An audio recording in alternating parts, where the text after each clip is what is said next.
Okay, so welcome to the Inner Intensive and the Inner Dance Space,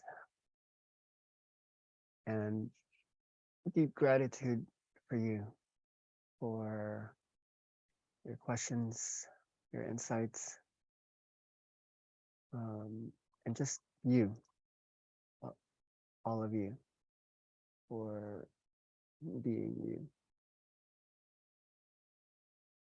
Um, it could be a day, it could be 3 months, it could be a year. The energy speaks. Um, and we can speak about the universe in a day or months or years, and it would be the same. We would see more, we would at the same time see it for what it is, and we're learning to hold it in this way. um, so in me there's so much I want to share. I want to share everything. The energies wants to share everything. um, and the energy wishes to be efficient. I wish to be efficient so that this could be given away. um, so finding a starting point is always it, isn't it? Like this, you would end up with in the situation. How do you put this into words? Exactly the thing that happens outside of the words. How do you put this in language? Exactly what breaks the systems of language inside of us. Um, when people ask me what is inner dance, I have these simple answers, and one of the simple answers that I feel is a good place to start for us is this. Um, inner dance. Okay, wait. Let me just welcome the people who just came in. So we're starting, everyone. Welcome, Paula, and I don't know who the other one is. Okay, so to put this thing into the box, exactly what is outside the box. Um, the inner dance is the ability to be afraid without being scared. Um, and when we can do it without being scared, even though we're afraid, it means there's no fear. There's the fear is there. It would always be there. It's just not going to feel like fear anymore. Fear feels like a superpower. So people would walk in and say, I have pain. It's deep pain, it's big pain, it's deep pain. And then you would watch this pain become an energy or emotions or information. So we're learning how fear really just needs to begin to move. And we would study this in all the ways that this can experience the movement. Um, yeah, so there's a science of fear, and we can map out fear. I think that is partly what's exciting here. Like we're afraid of fear, but why? Um, I consider fear a friend because it actually keeps us here. It's an energy. It's also a structure. We don't have to negate it. It could be something to work with. So in the work that I do, I would just invite people to admit to themselves while they're laying down already, like, I am afraid. There's something about looking at an emotion that allows us to bear witness and step back and to observe it. It could just as much be I am angry. I am um, I am angry. And the moment we say that, the moment we ask, what is anger? What is fear? We're not angry anymore, even though the emotion can flow through us. So for me, a powerful starting point would be to talk about myself. Um, what is it inside me that allowed me to access my own inner dance, that even allowed me to share this to others? And maybe this would touch you. I speak about this insofar as sharing what is difficult to put into words.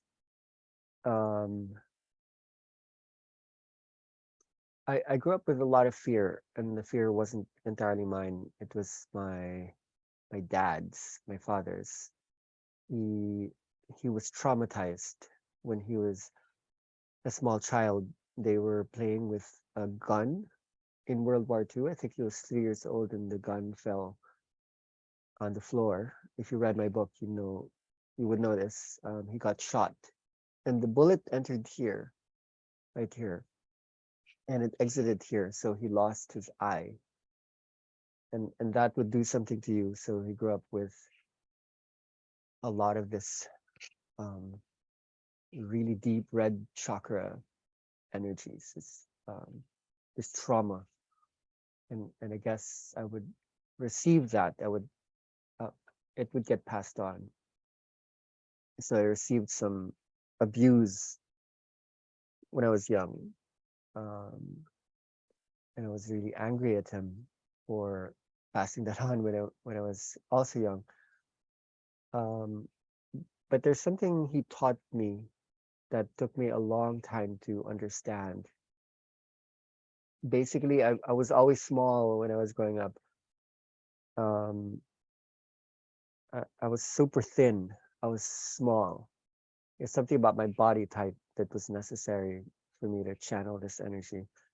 So I was weak. I was small, and I didn't know how to defend myself. And I was always absorbing these things at home, this violence, this trauma. Um, so I went to school, and I didn't have the tools to fight, to fight, to fight back. So I went to an all boys school in Manila, a really big one, and I was bullied by my classmates. Like they would push me around. I was small, and they saw that I wasn't going to defend myself. And in an all boys school, it's actually necessary for a lot of these beings to have a power structure, to have gangs, to have a power structure. So um, I guess I absorbed a lot of that energy when I was young.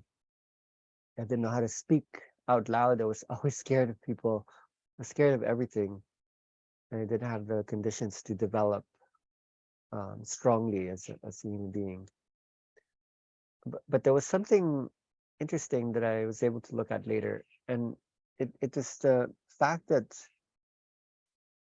I never got angry at the violence, at the bullying, um, from my father included, um, and from these people, and this carried on. This is significant.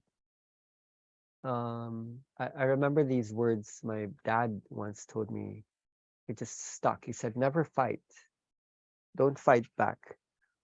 And and later, when I thought about it, this is interesting. This is actually the last thing you would tell anyone who belongs to this earth, because the one of the main things we do on earth is to fight.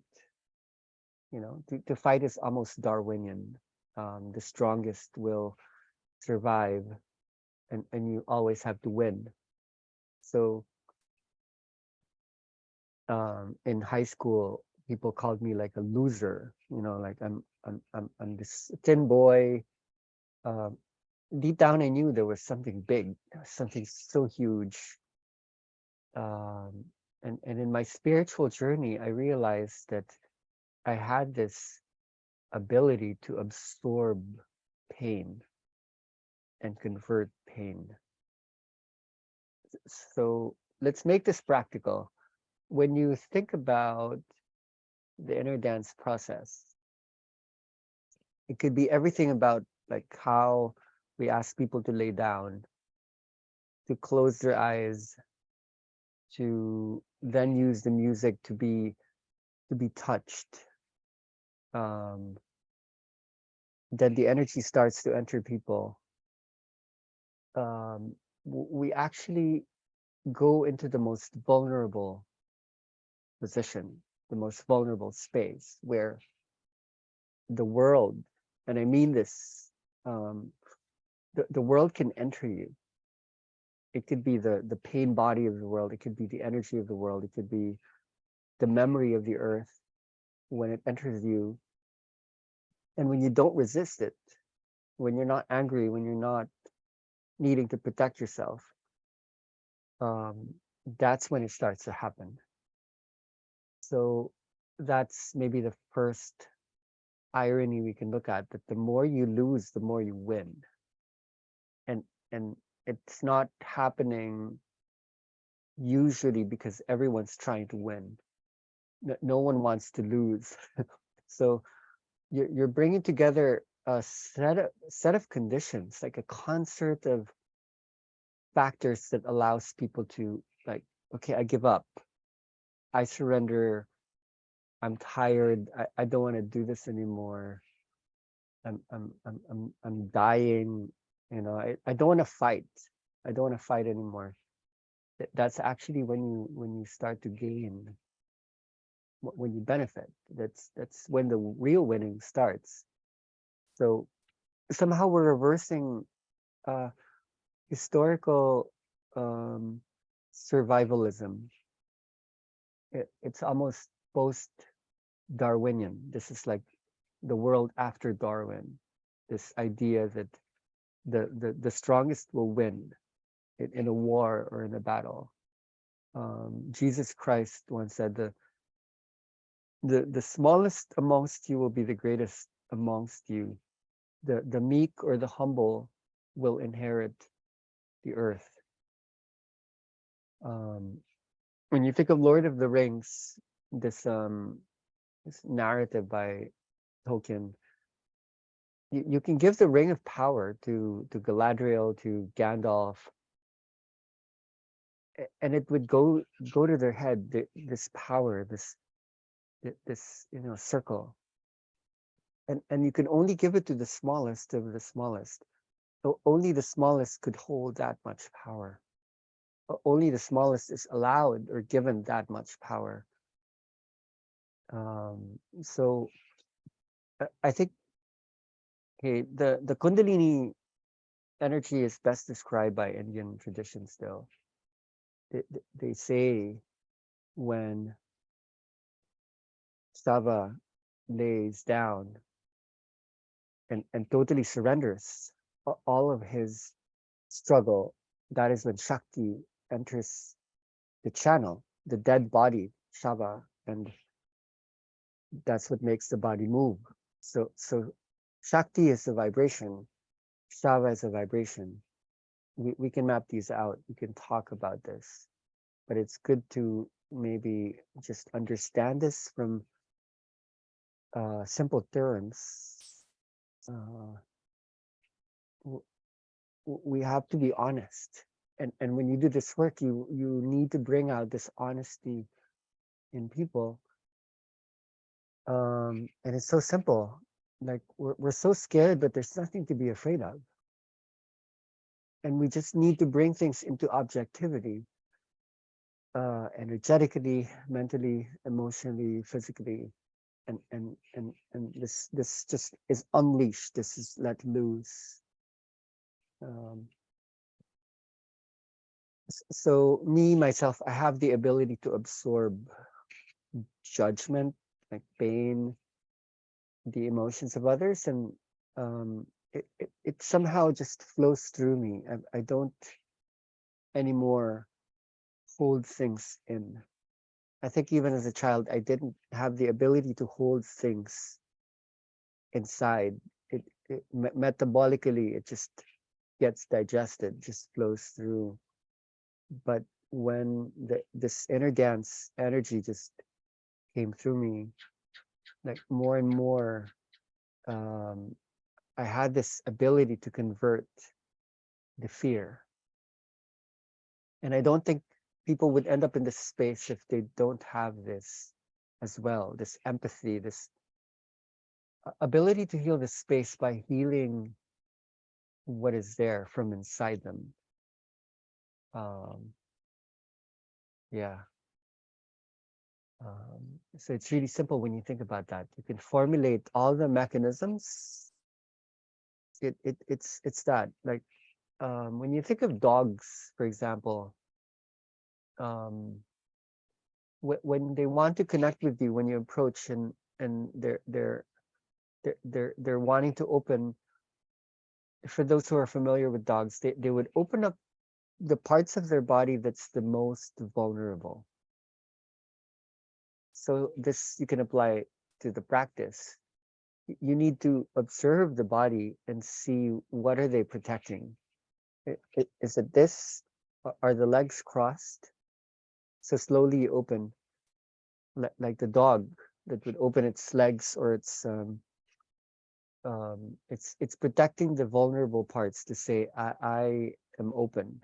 I'm, because when a dog is not wanting to connect, when a dog is afraid, it goes into this.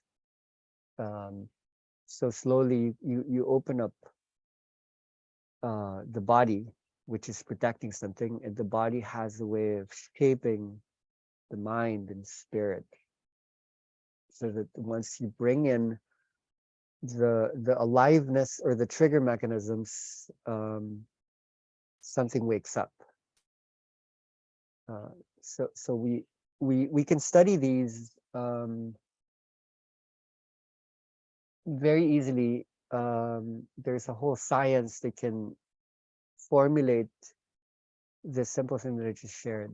So let me go into the share screen.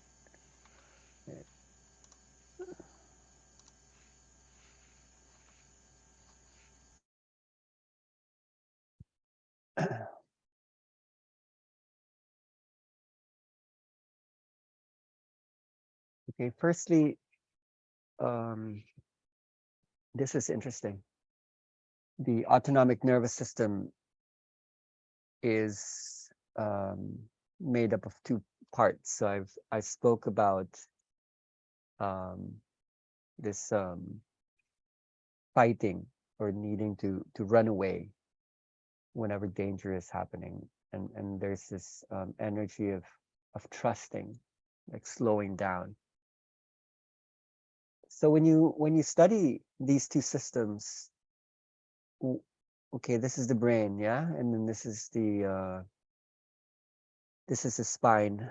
When you look at the sympathetic nervous system as opposed to the parasympathetic nervous system, you would notice that the um the sympathetic system extends from the center.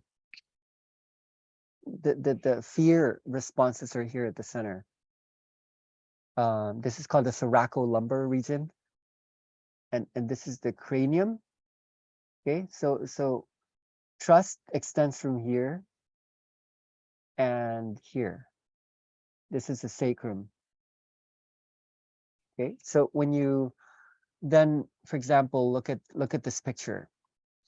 Okay, this is not a Kundalini situation. This is epilepsy. Um, you can see the spine going through various activations. Okay, the spine is wise. When it curves in this way, and then when it curves in this way, what's actually happening is there's a relationship between the top, the bottom, and the middle. So when you study how to hold a body, already the system is there. You could think about the chakra system, but it's really useful to think about the brain and the central and peripheral nervous system, because we have a body, and the body organizes the infinite through experience.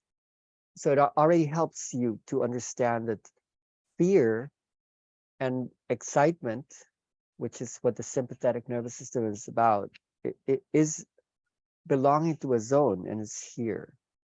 So there are facilitators who have this tendency to touch the chest, to touch the abdomen. Um, uh, it's because it's because they're trying to awaken the sympathetic nervous system, and the trigger mechanisms of it are there. And when you then feel called to touch, say, the crown, the forehead, the nape of the neck, especially, the space behind the head, the cranium, and some people they open they open the legs, they touch the feet, they touch, the reproductive system areas.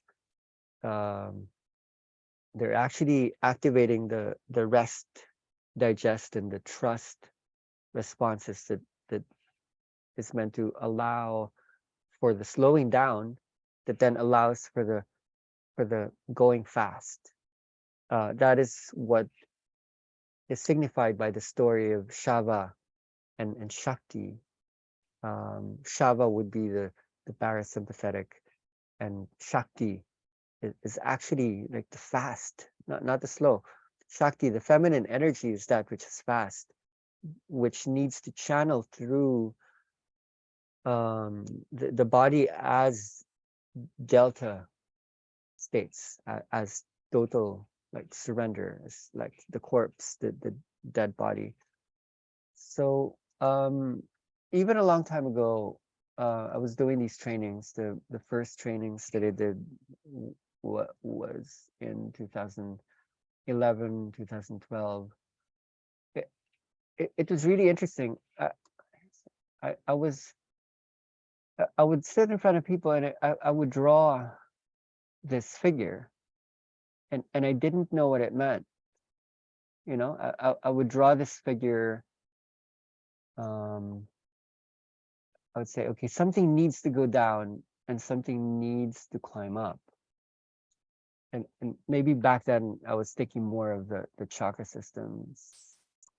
But when I really, really looked at it, I found it really helpful to understand. This is the Vasika Pisces, by the way, a sacred geometrical symbol. It really matched the model of the autonomic nervous system, that's more like a helix. Like this is just one part of this wave, and this wave is basically like light.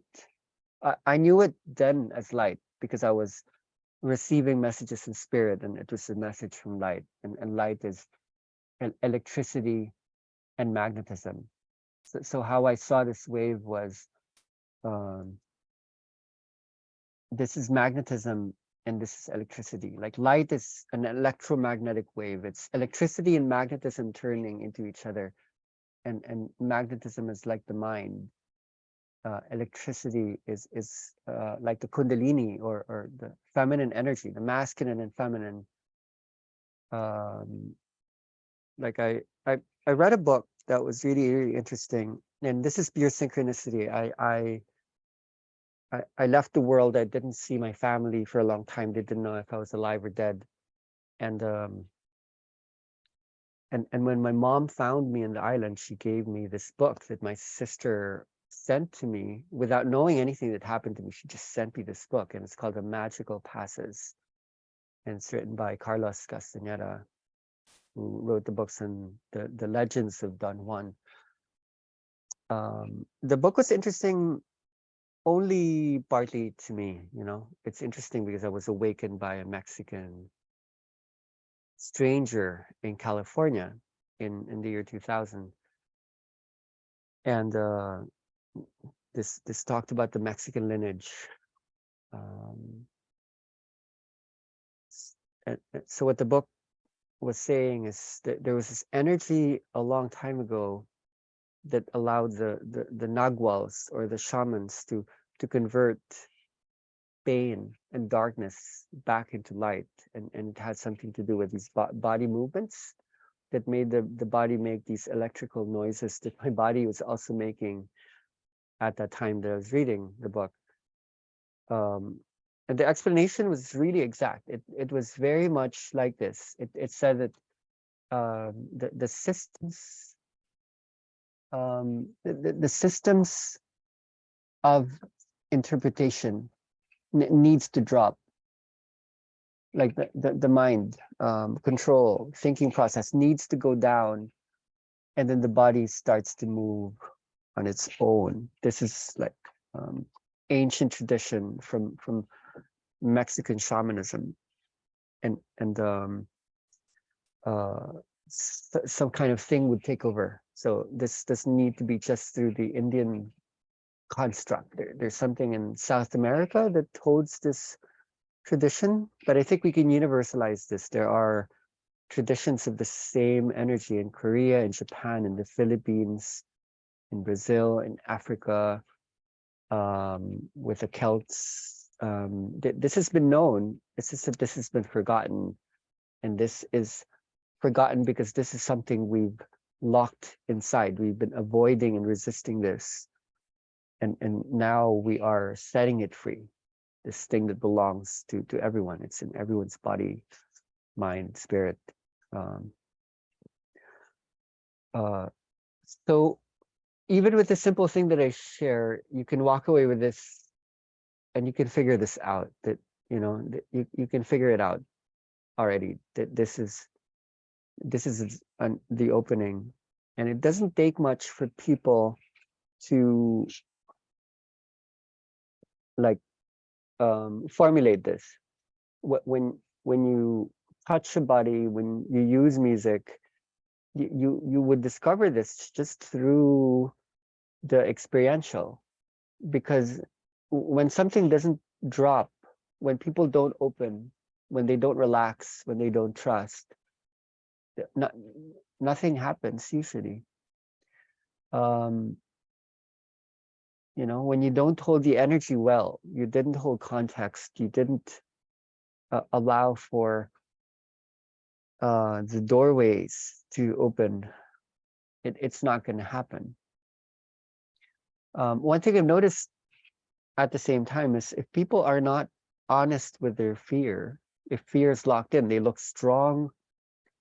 Physically, they look really built. They're heavy. They're solid. They're stagnant. They're stable. The trigger won't work. So it's really trust and trigger. Open and activate. This is what we are learning to hold at the same time. You need to be almost schizophrenic in this way to be able to do this. You have to, in one hand, be able to achieve the energy of death, and on the other hand, to achieve the energy of life. Here's like the funeral parlor. It's like this holds like a goodbye process. Thank you. You've been good. I love you. Now move on. And then there's this thing. It's like, oh, there's something becoming new again. So when you speak, you need to speak these two languages. You need to be able to at the same time to allow people to die and then to give birth. You need to be able to speak to the fear directly, and at the same time you need to be able to see the highest and to be able to speak that in a way that can be brought about. You can do this verbally, and it's really important that you do this clearly, explicitly in the beginning. How you open the space will be maybe 90% of the process. Whatever music you use, however you touch the body, if you hold the context really well in the beginning, that holds the energy of death and life simultaneously, whether it be 10 minutes or 15 minutes. What you say will take them there. What you hold will take them there. So if what you're talking about is, oh, you will be powerful, you will be amazing, that's just one part. And then you speak, okay, you're tired, you're exhausted. Why are you here? What are you willing to let go of? What you speak will hold them there. So you need enough to establish safety, but at the same time, the honesty, the authenticity will get them to go there. So it's the intermixing of both of these that is the inner dance. Scientifically, uh, um, okay, so let's see, let's go back to the screen.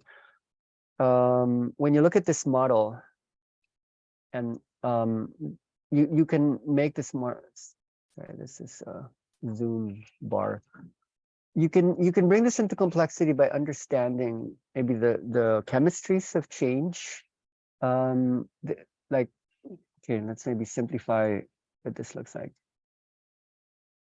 Chemistries of change. There's something going up and there's something going down and something going up. Chemistries like neurotransmitters. Uppers would be, let's say, dopamine, epinephrine, cortisol. These are the chemicals that arise whenever the heart beats faster. And the downers would be, let's say, acetylcholine, serotonin, endorphins, oxytocin, and so on and so forth. When you ask someone to lay down, to surrender, just the laying down position, the surrendering position will release these hormones and these chemicals.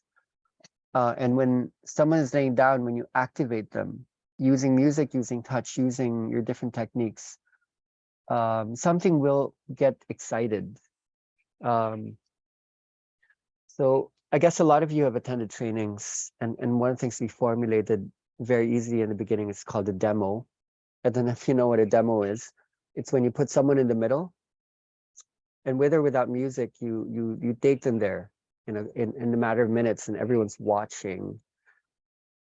And something normally happens, something explosive happens, and people are just amazed. They're like, wow, like, what is that? It's like really weird and huge and amazing and beautiful, powerful, profound, and scary.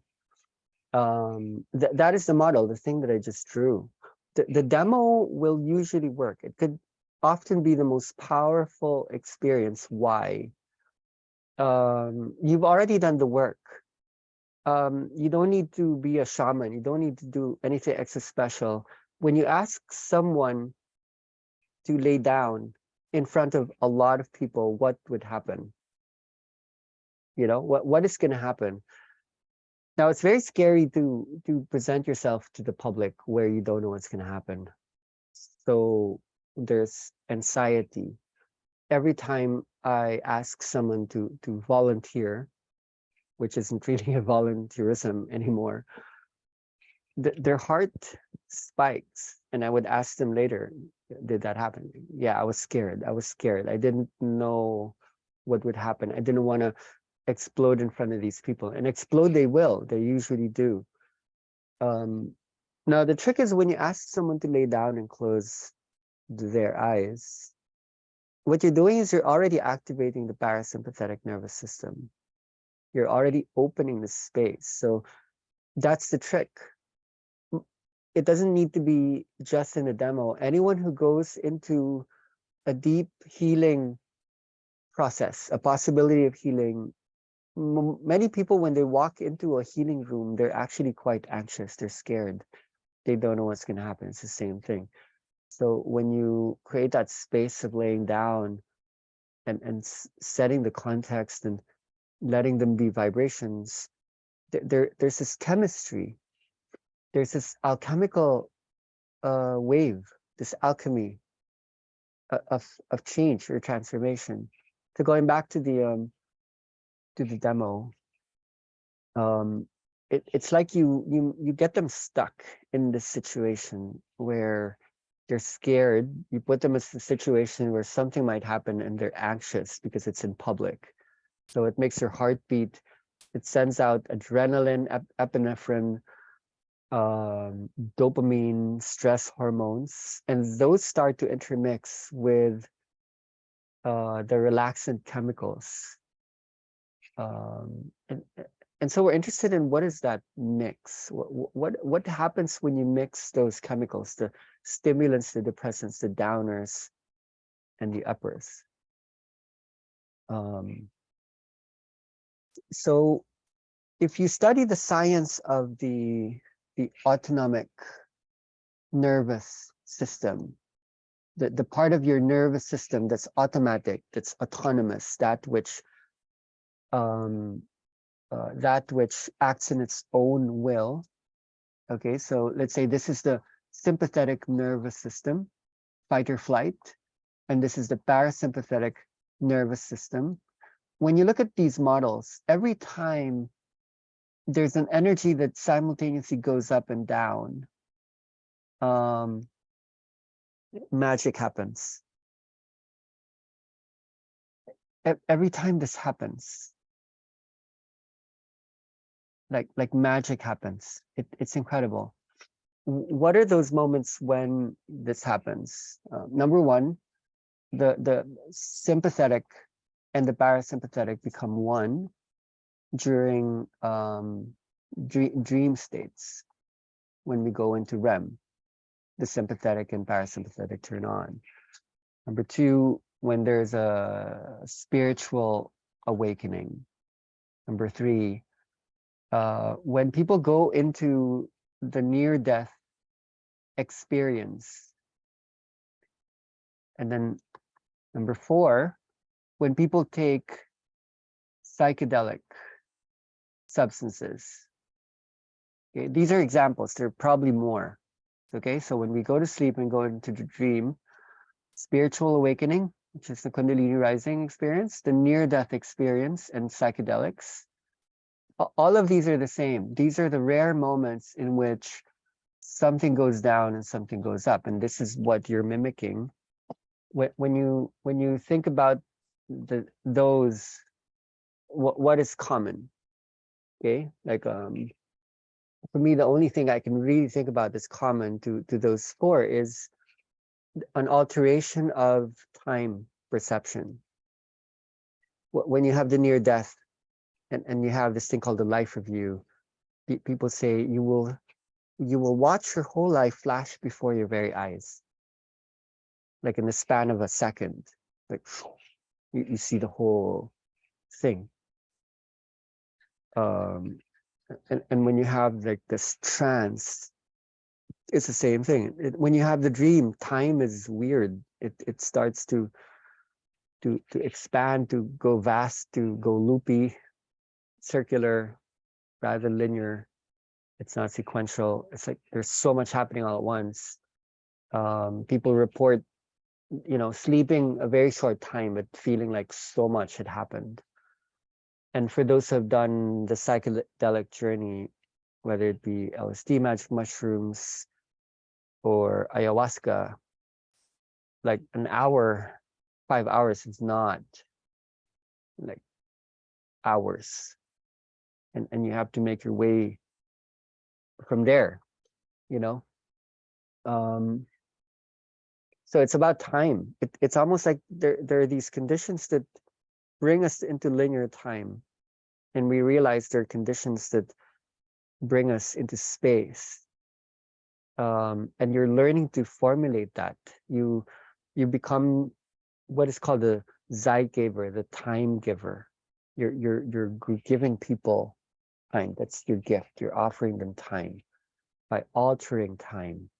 And it's almost like the autonomic nervous system is a system that belongs to not just humans, but organisms that have to be efficient, have to organize themselves according to these two energies,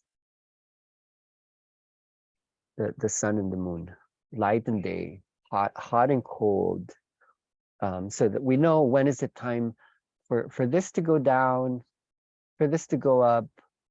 So this is what we're doing. We're actually altering our our our waves, our rhythms. People are scared of this, because when you achieve this, normally while you're normal and awake, this is also the condition for psychosis, autism, schizophrenia. You go strange. You get really, really weird. And because we're really actually just transitioning. Oh, I'm not. Am I sharing the screen?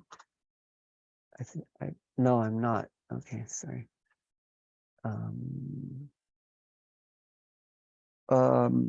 We've been preventing this from happening. The co-activations of the sympathetic and parasympathetic nervous system is frowned upon. We forgot that this is the road to genius, to superhumanity, to flow, to higher capacity, and evolution had a purpose. It's so that we could focus.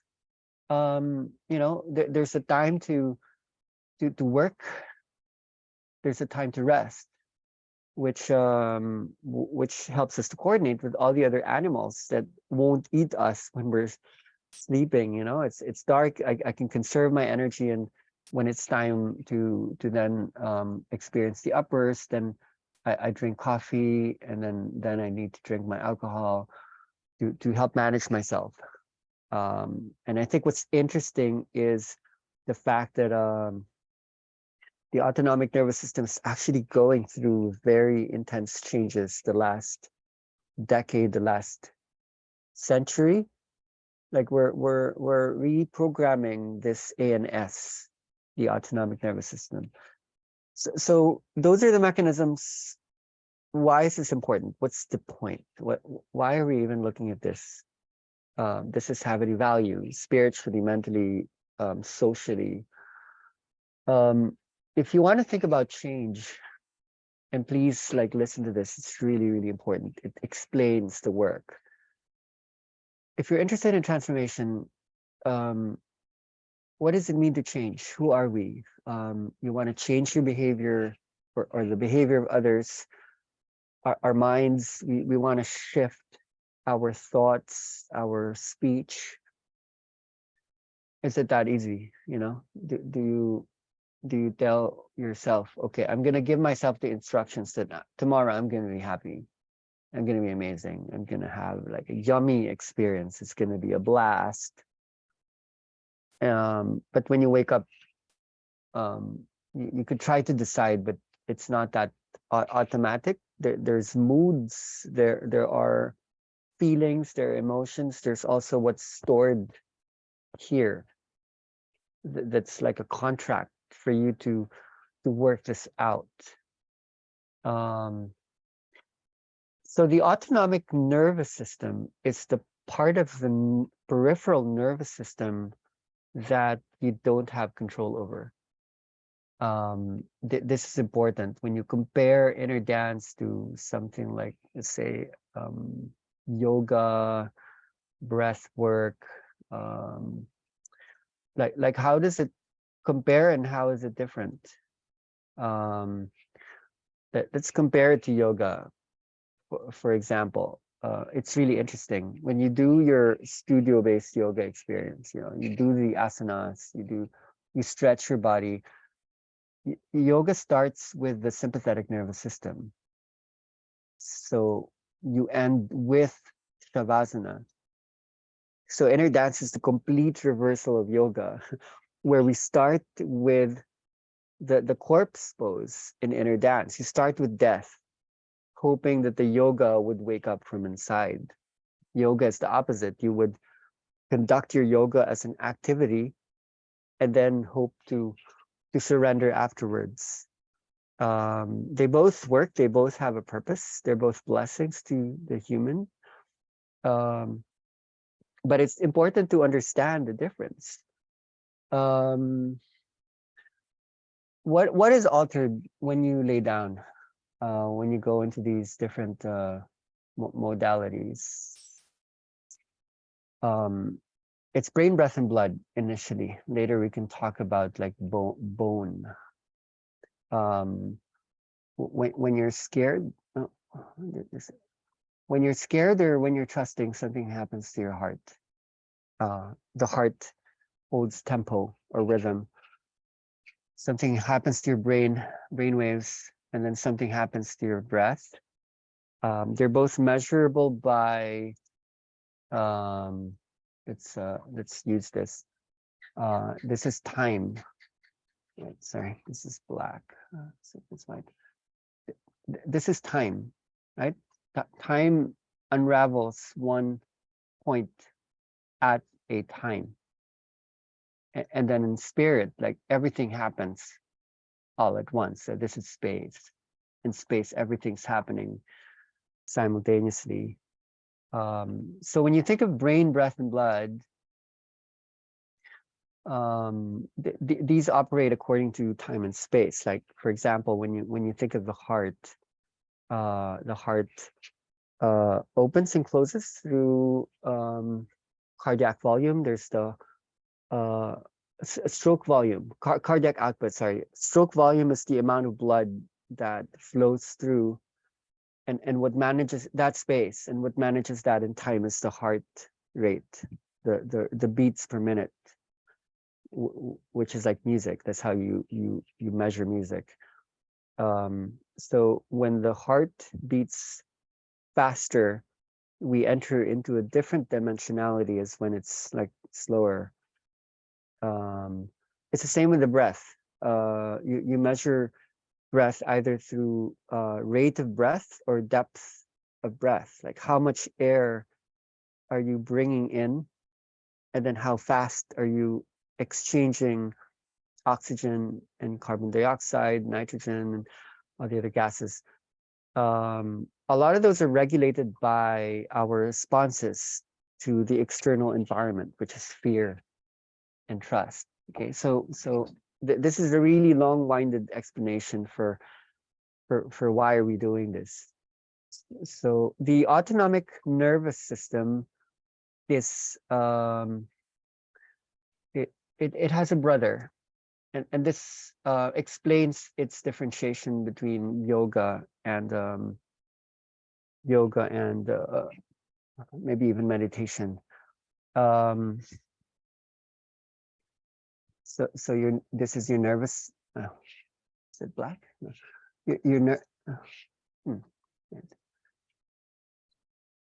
No, it's not writing. What's wrong?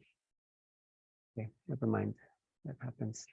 Your nervous system is, categorized in several parts. There's the peripheral, there's the central nervous system, and the peripheral nervous system is made up of two parts. It's the somatic nervous system and the autonomic nervous system. So the somatic nervous system, it's the part of the nervous system that you can control.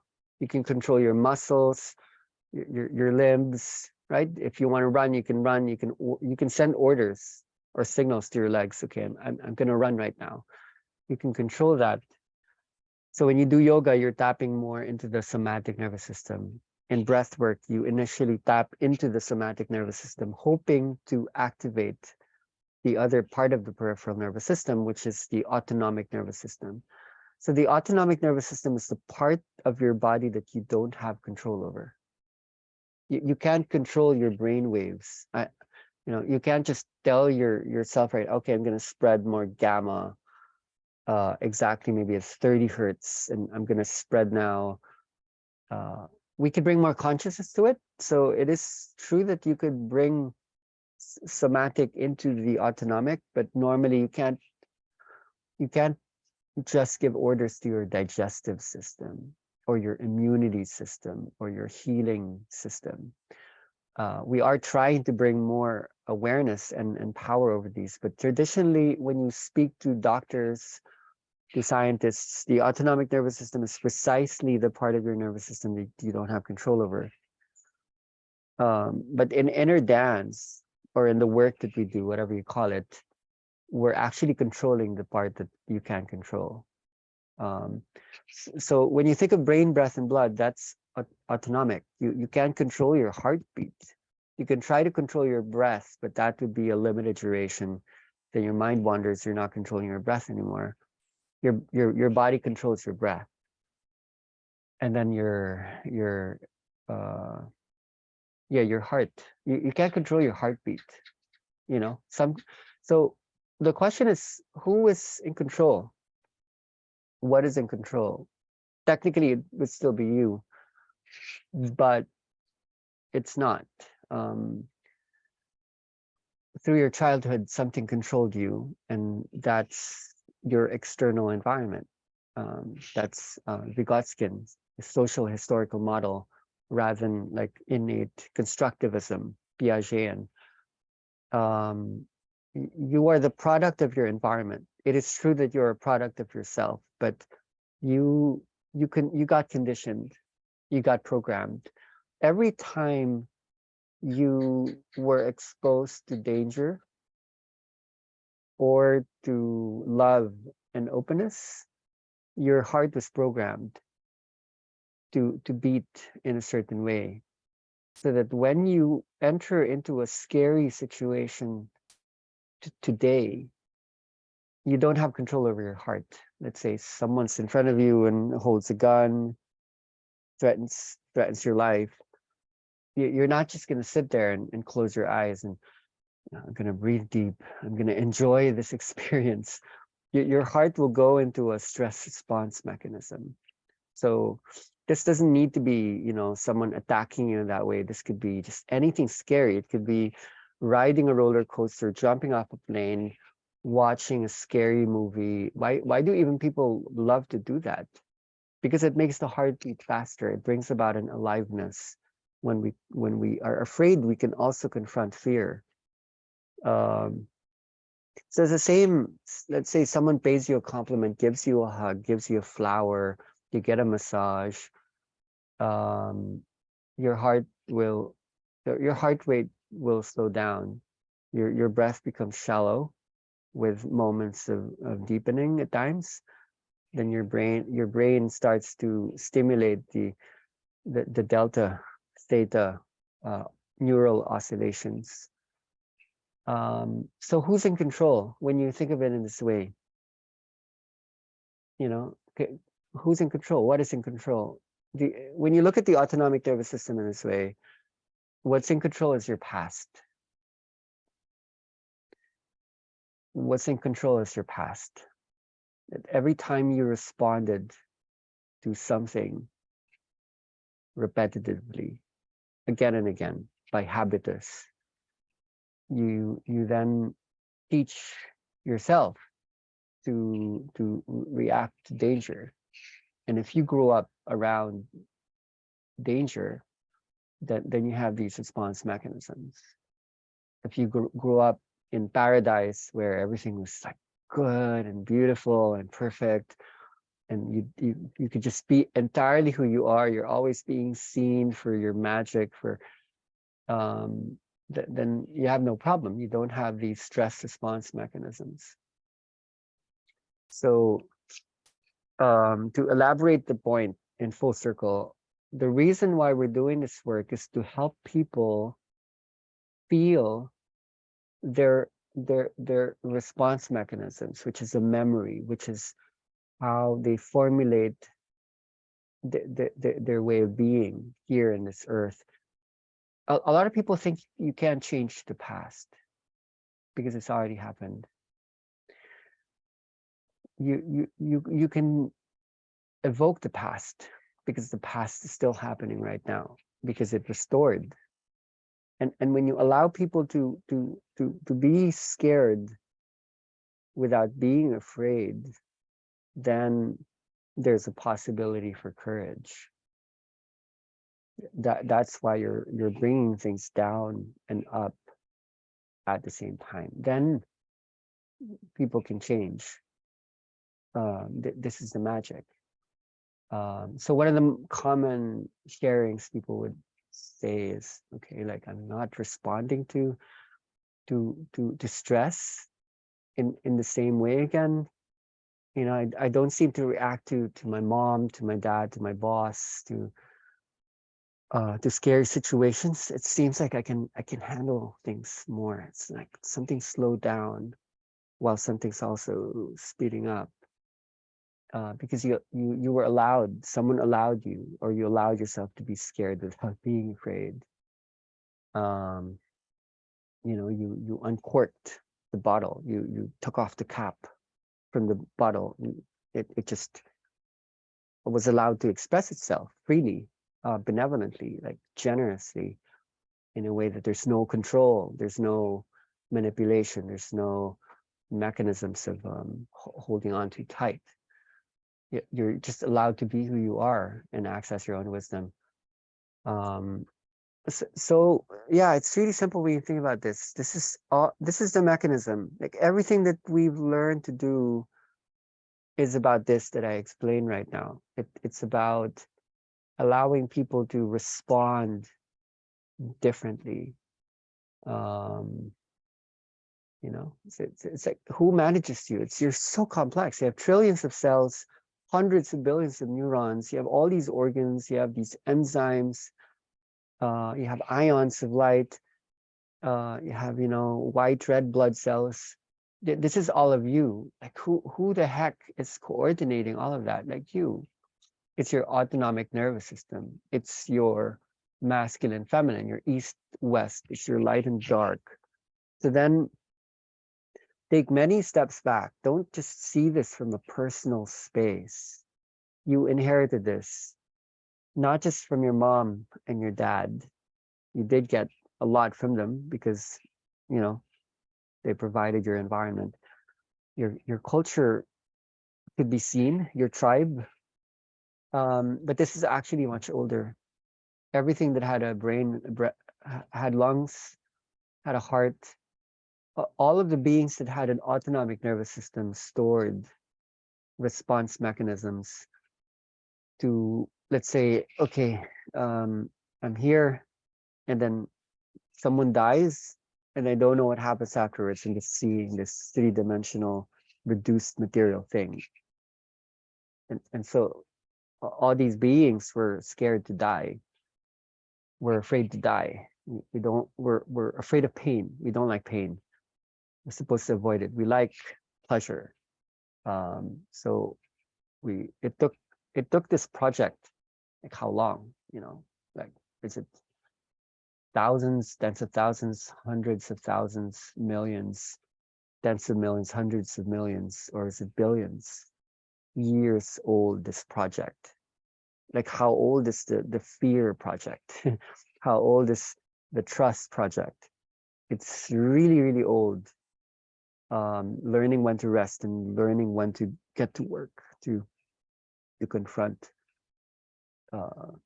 like life, to just go out there, go to war, go to battle, and win.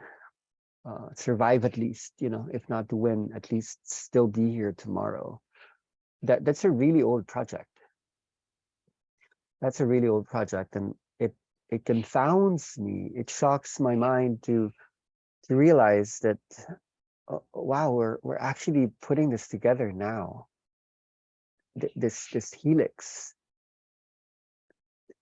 we're putting it together now. We're safe enough, yet there's enough danger to create this expansion of time perception, this alteration of consciousness, this reprogramming of the body, this coming together of the sun and the moon. Like it comes together now. There's this increase in the polarization that comes into this unity. That's why the token addiction is important. Addiction is key. Like, there are negative and positive ways of understanding addiction. Addiction is a way in which man starts to relate to his or her environment.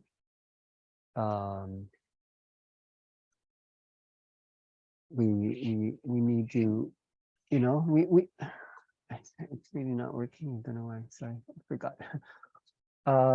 We take the stimulants to get to work. It allows us to go to the office and beat the deadlines and go to the bank and take care of the kids. We need the depressants to slow things down when we're too hyper, when we're too tense. And we've been using these mechanisms, you know, from coffee to nicotine to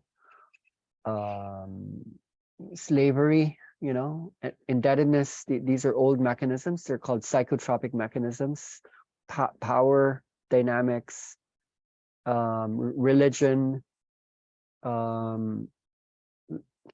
ritual, music, especially music. We've been using these tools, these mechanisms to manage the autonomic nervous system.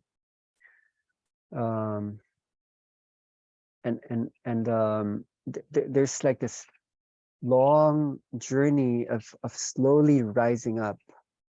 We've been experimenting with speeding up this wave more and more. That's why we're drinking that much caffeine as a society now, because we know there's something there. That's why people are doing these video games. That's why people travel and you know, see new places, go into new experiences. That's why they go to these spiritual practices. That's why they're taking cocaine, methamphetamine, and then we're drinking so much alcohol. We're getting so many massages. We're learning to meditate. We're going back to nature. We're because we need to drop. We've been learning to drop more and more.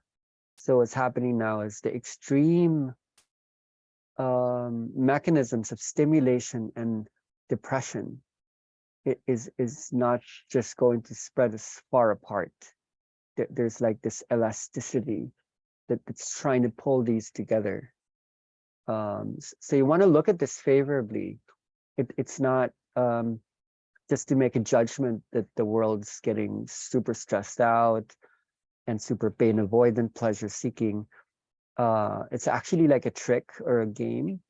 It is in fact perfect. That this polarization will in fact be the very thing that drives us into a unitive state. When you think about the autonomic nervous system, balance isn't just about finding the golden mean, that thing in the middle that allows these two to meet. It's actually to be both hot and cold, to be black and white, which is to be gray or rainbow. This is what we're learning, and we need to expose ourselves to the entire range of experience so that you get to a point. And I do talk to some people and they tell me when they've gone through depth or intensity for a long time with an inner dance, like they're taking a super hot shower. It's like, oh, I don't feel this anymore. It's like cold. It's like they're generating the cold from inside. And when it's hot, they don't feel hot. They're generating when it's cold, then they're generating heat from within.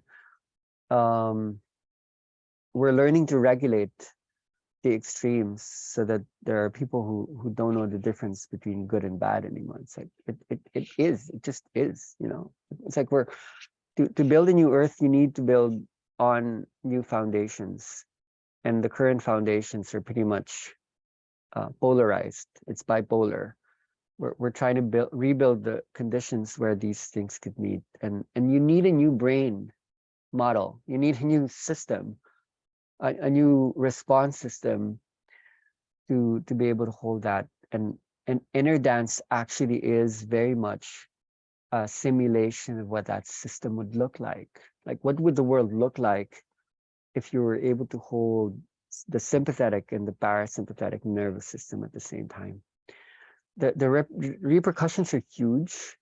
Applications are many. That this can apply to the schooling system, to healing systems, to economic systems. We can actually trace or track the system of fear and control.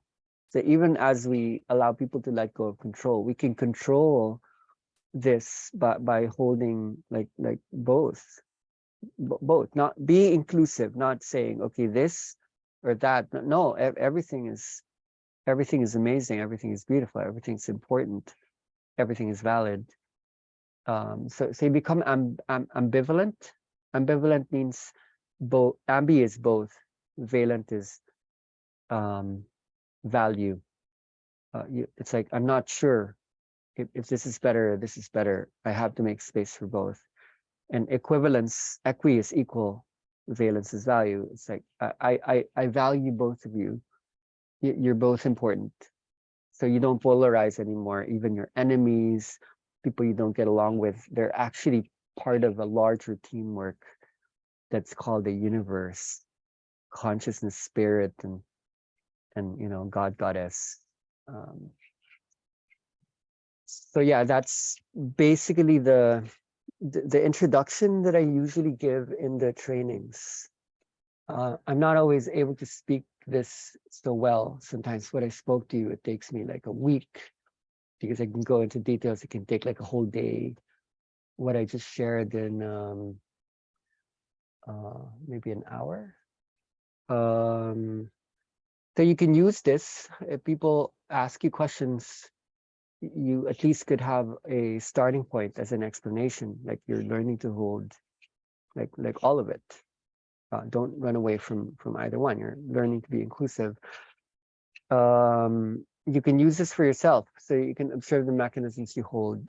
You can use this to mirror the experience that you're having, and probably this is triggering already like some thoughts, insights, questions,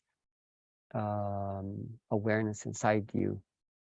So I'm really happy to be able to share from this, and in the next weeks we will unravel more and more. But we need the base, and this is the base.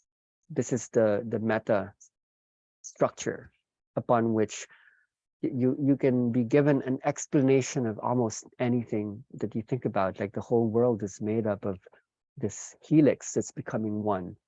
Every time magic and healing and transformation and change happens, you will see this wave show up again and again. And because you can see it, you can see when it's far apart. Like how do I allow this one thing to fall so that this one thing would arise? Like you can bear the psychology of people. Okay, I can see the resistance. I need to hold certain conditions that allows this resistance to fall away.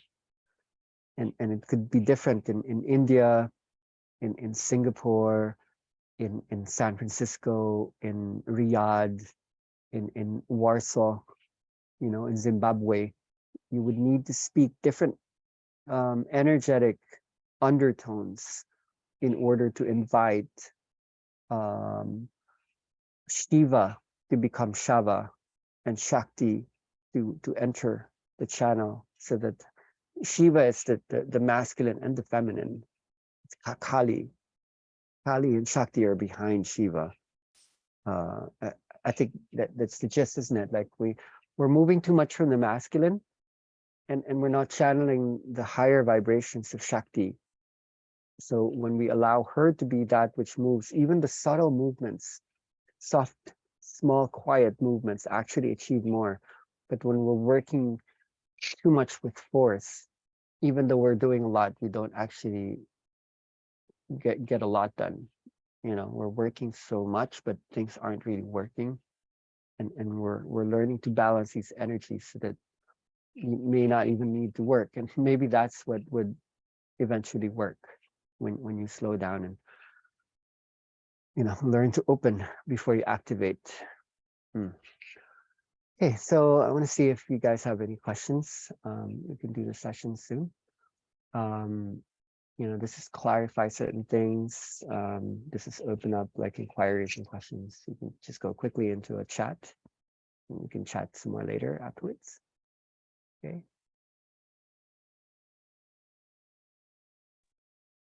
I have a question. Thank you for sharing, Kai. Hey, Mimi. Your experience with the bullying, you mentioned about receiving these energies that need to be given to people into your own body and then channeling them through. I had an experience in which in a plant medicine journey, I saw that it was an ancient healing template and that I had that and I experienced very similar things to you. And I was recently I've been having for many years a lot of problems with receiving people's pain energy into my own body and not being able to release it through. And it caused a lot of twice in my life now, I've had a system shutdown, almost like it affected my nervous system, and I wasn't able to get into deep meditations. I wasn't able to do healing work, and it seemed like it really affected my nervous system, and maybe it was some kind of a blockage. So, and it was really recently in an inner dance class that I was helped through this. And I turned the corner and I began to come back from it. So I guess what I wanted to know is if you could talk about how to channel this energy when you're facilitating an inner dance session with people, how to be able to channel these energies so that they don't get blocked in you if you're receiving a lot of stuff from other people. And also on the other side, as somebody's participating in one of the sessions and they have this problem, like what's happening in their bodies to release this? Yeah, thank you, Mimi. It's really about how we shape reality. What's the paradigm? Like, what do we believe in? What do we know about ourselves? So if we imagine that everything is separate, we can die, we can get hurt, that will manifest. But if we are listening to spirit and we're absorbing a lot of these new models of who we are from science and spiritual teachings, that everything is one, we would formulate things very differently. So when I came from the island and I had experienced this awakening, this power from within, eventually I had to come back to the world, and I was coming straight from nature. So this was intense because I wasn't around people. I didn't know how to be with people. It's like when I was around people, it's like, oh my God, they're saying so many words. My mind couldn't handle the language, the words. It's like, they're boxing things up. When I was coming from this, what nature was speaking. So when I would go through the journey that's social in nature, when I would do healing for people, I'd hang out with people, I would experience it. I would experience them. So the normal interpretation people would have is you're absorbing people, you're absorbing their energies. But I didn't believe that, because when I went in my vision quest, when I lived alone, it was actually because I was already seeing that everything's connected. And when everything's connected, what happens is anything that's happening is your creation too. You're co-creating it. If someone punches you, someone gives you a hug, you're fully responsible for that. You can't blame anyone. You're creating that experience. That's how I saw the whole thing. So I don't believe in absorption. I don't believe in transmission. I don't believe that you can actually give or take anything from anyone. I believe in the holographic nature of the universe. I believe in resonance and activation rather than you can pass something from you to another. This is very three-dimensional. This is Newtonian physics. This is not quantum physics. This is like Euclidean geometry. This is not sacred geometry. So then when we learn about the holographic nature of the universe, you can only change another by changing what's inside yourself. So when I feel heavy when I'm around a person, I can easily go into a blame system and try to change that person, but I cannot change that person. That person is a part of me and us that's choosing to be that person right now. And the more I create a dependency mechanism, I'm not always helping that person. If I try to heal something inside that person, rather than creating the conditions where the healing happens from inside, I'm not helping anyone. If I'm okay, I'm the healer, I'm the teacher, I'm the guru, I'm the source, I'm going to transmit this energy to you. I'm not helping anyone. And people have tried to do that around me. And I've really gone into so many mechanisms to ensure to people that this is you. You need to take the responsibility, be strong, be wise, be amazing, even if you have to come from ground zero when you're in the rebuilding process. So when I first started to touch people, my energy kept dropping. It's like, "Doof, doof." And I experienced so much. Like people said, I was sick because my temperature would like shoot up, but it was actually energetic. You know, my mom tried to put me to the hospital, to these places where I could recruit, but she didn't understand. It was to do with temperature and regeneration, and you know, it's energy conversion. So it happened. So you know, I was eating coconuts and I was kind of breatharian. So I really got interested in the world. So rather than to try to stay pure, okay, I'm not going to eat any of that. I'm done with that. I actually got interested. So I would eat the food because I wanted to be with the people. I was almost becoming a person again because I underwent the transcendence and I wasn't a person. So I wanted to learn how to be a human again. So I would eat the food. It could be like a banana, an onion. I even like tried meat, you know, like and then I would observe what was happening in my body. So I'm just using this as a metaphor for energies. When I would conduct energy processes with people, I would feel the heaviness sometimes. Most of the time, it wasn't that actually. I'd feel like uplifted. You would feel heavy sometimes when you're creating a dependency. So, for example, let's say you're when someone needs like a body work, like a massage, people can't pay you enough if you're not in the mood. You can't give anything. You know, you're depleted. You can't. So you feel drained. What works importantly with the inner dance is the energy always rises from inside. And when it does, the healer is actually healed, sometimes even much more than the healee. You know, it becomes really indistinguishable who is healing who. That's why we do it. Partly, it's not just to heal others. We're healing ourselves by healing the space, by healing the environment. So what happened to me was uh, I learned how to convert the energy that was outside and inside so that I could almost eat anything and I could be with anyone. And I wasn't going down.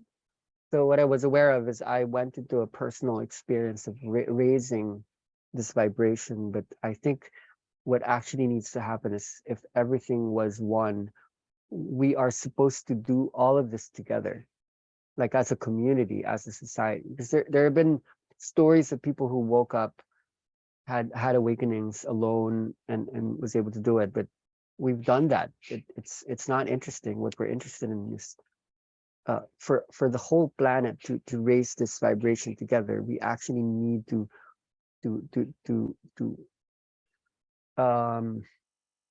it's a really scary experience when this happens.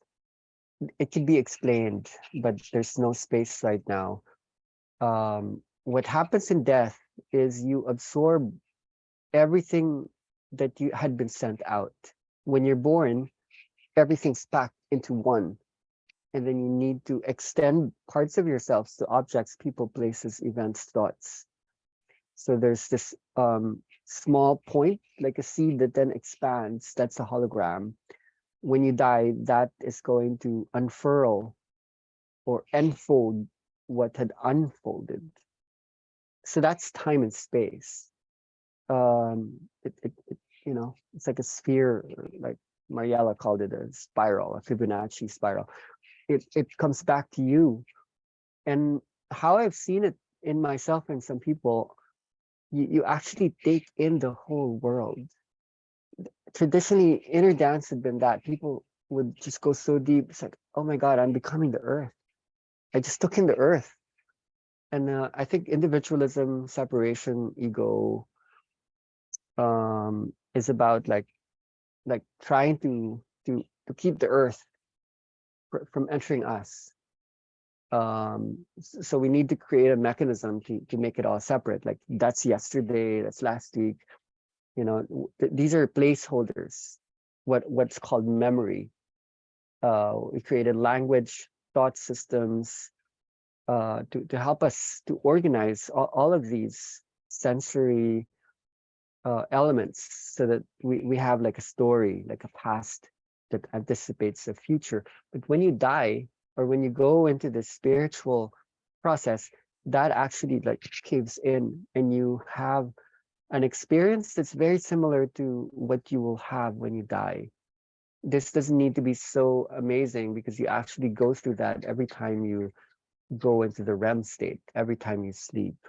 You go there. Um, People shouldn't like try to keep simulating this in the workshop, because once that happens, people stabilize and then they won't necessarily need to keep going there. So this shouldn't be like studio yoga where you just keep doing it, doing it, doing it.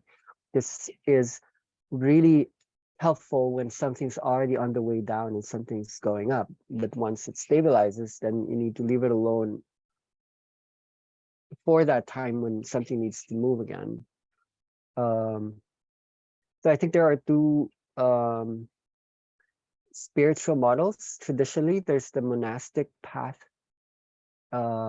which is, you know, like the monks, the priests, the nuns. They would live separate from the world, as if the world was not holy and sacred. And you know, it sounds so sacred to do that, but it's actually very separative. You know, it's like, okay, uh, that's not spiritual, and this is spiritual according to what religion says.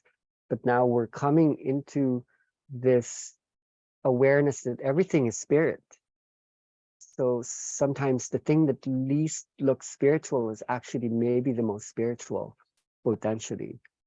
Uh, so opposing the monastic path is the tantric path, which is not so much to try to alienate or separate oneself from the world, from the things of the world, the people, the things.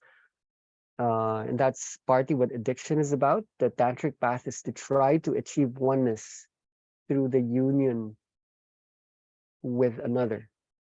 That's why we try to get together with an object, with a movie, with a book, with a food, with a person, so that we could remember what it was like when we were all one. Until such time you don't need so much the external, because you're finding that you are the source, and then you can give this to others, this remembrance they are the source. So what will happen over weeks, days, months, years is that this energy will make you more sensitive, and it will also desensitize you.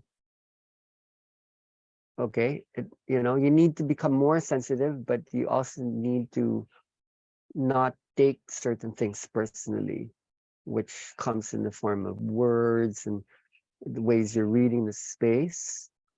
So autonomically, your heartbeat, your breath, and your brain helps to situate you either as a person or as a planet. And I think people are coming more and more into objectivity now, and not just taking things from subjective elements. Whenever there's a co-activation of these two, we actually are starting to situate ourselves in a planetary consciousness. Yeah, I hope this explanation helps. Okay, maybe let's just go into the experience. Yeah, Oh, sorry, Mimi. Yes. No, I was just going to thank you. Go ahead. I was just You're going to say thank welcome. you because I was Yes. finding myself kind of a little bit paranoid about exposing people if I'm in a, if I'm angry or have some other difficult energy. I found myself isolating myself so I wouldn't quote unquote poison other people. So Mm, so this is like, was mm, kind of uh mm, related to that. mm, So yeah, mm. but thanks. Yeah. Yeah. Yeah. Yeah. It's not easy. Like, because most of us who come into this, it's because of our sensitivity. Um, so in fact, most people who feel the activation, they're the ones who are afraid, the ones who are not scared. Um, they don't feel it as much, because being afraid is sensitivity. It's like empathy. You absorb people. So there would be adjustments that need to happen, and I think we need to go through this so that we can become better therapists. We can understand the mechanisms more, because we're feeling it deeply, and we don't want to lose that feeling. So the energy of the mother is very cold. It's not just the divine mother, not the human mother, the real spirit mother. In the experience, you feel this coldness passing through you, even though your body feels hot. There's this coldness. You get shivers. She's very detached. She's highly observant as to what is the best for you, that is not always going to be pleasurable. So we need to be tough. And most people who have the power and the gifts to heal are also very open. And one of the things they need to do, one of the biggest projects after you discover that everything is one, and I'm you and you are me, is how to set like a healthy boundary, which allows a self to become possible. Um, a self that's not just a self anymore, but the self as like a universe, as like a cosmos, as a spirit that is pretending to have a name, and pretending to have like an Instagram account, and pretending to have like this bank account and Gmail account, and there's a different accounting, or a set of accountabilities that need to take place. So learning to hold a boundary is key, like, which is an energy field. This happens to everyone because you open, and you inload. There's an inloading of time. So you take in the world, and believe me, when people go through psychosis, this is actually what's happening. Um, Today is not today anymore. It's all of it like happening all at once, and the mind isn't held together by that grid anymore. The time became space. So we're learning to hold both so that we don't need to go psycho. We do need to go kind of crazy, but we don't need to lose it in order to gain it. So there's something about learning to receive the world, and then to send yourself out as well in a really healthy way. And if you don't know how to set a healthy boundary, you won't be able to give that service for others. So yeah, let's learn to do that. So why don't we take maybe a 5-minute break? Yeah. Oh, Leila. Yes. Hi, everybody. Thanks for all explanation. The last part that you talk about is very, very interesting, because when we open up completely to the world, we receive everything, right? You are a part of it, you are whole. And then you talk about how the boundary is a very important key. I would like to know how this this boundary is related to our fear as well. Yeah. Okay. So, Leila, I think you live in Canada, right? Do you live in I Canada? live in Montreal, yes. Are you Indian? No, I'm what's your Persian. heritage? I'm Persian. I'm Okay, Persian. I'm from Iran. Okay, so this is an interesting thing to think about.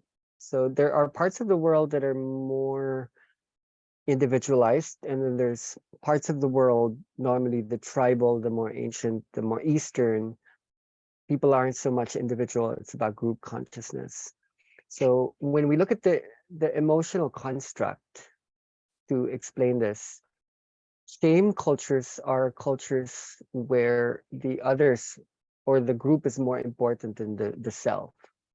So from where you came from in the culturally, it's more important to think about the community before you think about yourself. That's what you're taught. Then when you go to North America, it's now important to think about yourself as well, to find your voice, to speak your truth.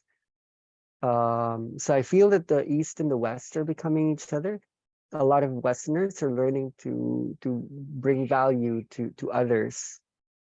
And then a lot of people in China, in the Philippines, from the Middle East are now allowing themselves to become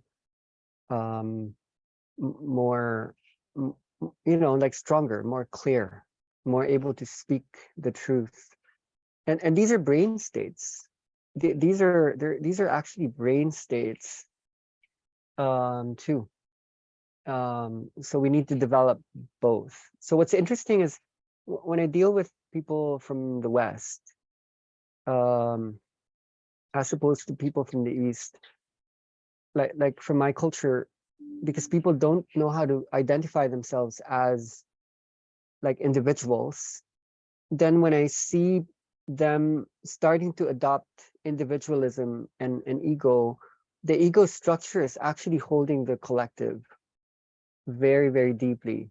There's still this humility, this empathy, which is called shame. Like shame cultures are collective societies, and blame, guilt cultures are more like, it's more about projection rather than reception. Like in shame cultures, people feel bad normally when something's taking place with, they don't have a boundary. There's no boundaries. As opposed to you go to the West, like, okay, here's my wall, don't cross my wall. When you come to the Philippines, there's no space. There's no concept of space. There's no, you see what I mean? Yeah, it's exactly, you are right. I think in the Eastern culture, the sense of self became smaller because you are a part of the community, you are a part of the culture, and you think always about others. And then in Western is kind of first is you, so the sense of self is different. So it's, you learn as a brain state how to be yourself, and the other part is kind of, there is some missing there. Yeah, that's very true. Thanks. So energetically, you're welcome. Energetically, these cultures are really important, and when you spend more time with this, you would realize that there are different ways to hold the wave, so that both are important. Both are incredibly important. Shame seems like a bad emotion, like this feeling small, but from when you translate that in other languages in the East, shame is actually humility. It's to be humble, to be simple. But there is one more thing that comes to my mind, which is I think trauma bring it to that, make it different also, how that impact the self as when you become, how can I say, in a Western country, when people go through the trauma, and in an Eastern country when people go through the trauma because of that belief and that concept of being. Yeah, totally. This is anthropology. This is all interesting. I wanted to offer this as something for you to process for a long time. Like we will be processing this for a long time. I think it's good to experience this now. To define inner dance as a way of experiencing the earth now, to feel into our exhaustion from being separate with the energy field and all the, you know, the holograms within the holograms within the big hologram. Okay, so let's take a 5-minute break. Make it 3, not too long.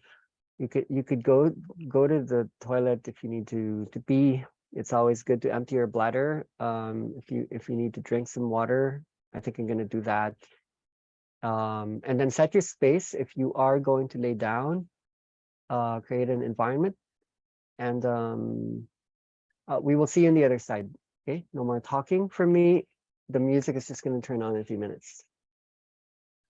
Thank you.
Feel your breath, your brain, your blood, your bones, rhythm, harmony, balance.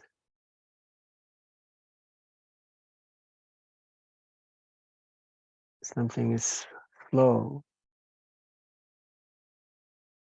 and yet something is vibrating very fast.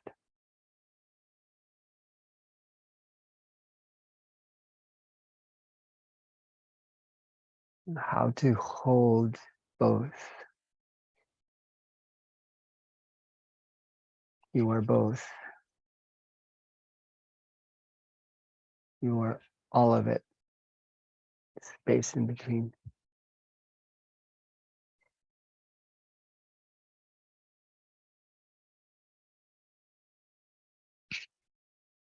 So it's 3 hours, and maybe we could just let this flow into our group space, not necessarily in the Zoom.